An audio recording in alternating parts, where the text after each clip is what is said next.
A federal judge on Monday rejected the Associated Press's request for a temporary restraining order requiring the White House to restore the newswire's access to President Trump, handing his administration an initial win in the legal struggle.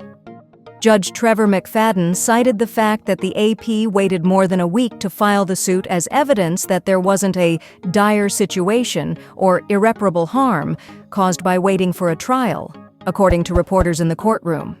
The decision came as a surprise, with the AP widely expected by the White House press corps to be favored to win the initial ruling in the standoff, triggered by the organization's refusal to change its style guide to identify the Gulf of Mexico as the Gulf of America after Trump changed the official U.S. name. As we have said from the beginning, asking the President of the United States questions in the Oval Office and aboard Air Force One is a privilege granted to journalists, not a legal right, the White House said in a statement after the court hearing. We stand by our decision to hold the fake news accountable for their lies, and President Trump will continue to grant an unprecedented level of access to the press. The spokesperson added, "This is the most transparent administration in history."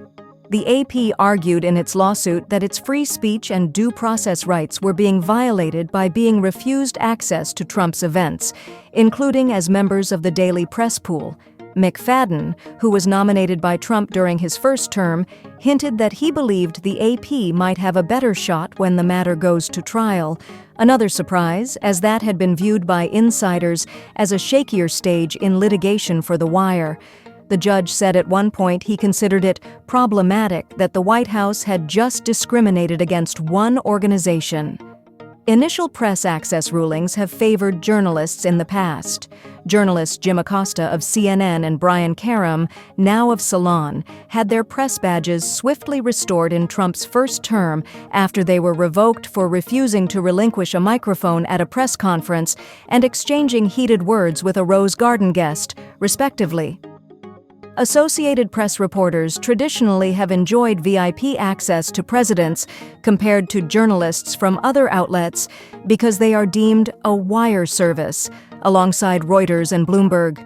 The three wires, which allow their articles and photos to be republished by other news sites, have seats on all Air Force One trips, attend all Oval Office pool sprays, and are present at all events open to the press when presidents either travel or remain at the White House. Most other print news outlets, including The Post, The New York Times, and other major newspapers, get only one opportunity a month to serve as a representative in the in-town White House press pool that interacts with the president. Non-wire outlets granted access to the traveling press pool similarly have far fewer opportunities for Air Force One trips, sharing a seat among more than a dozen other outlets.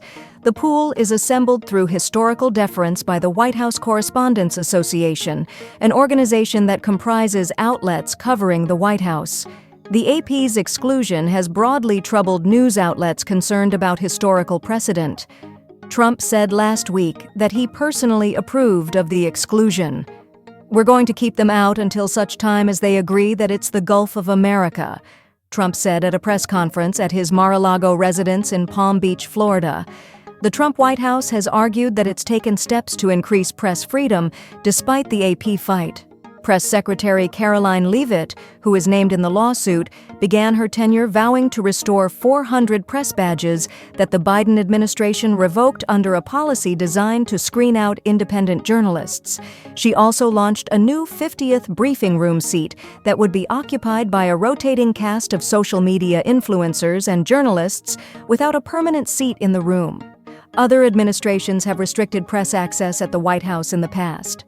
The Biden administration, meanwhile, aggressively screened journalists allowed into large events that under past presidents were open to all reporters on campus, such as events in the Rose Garden, East Room, and an auditorium in the next-door Eisenhower Executive Office building.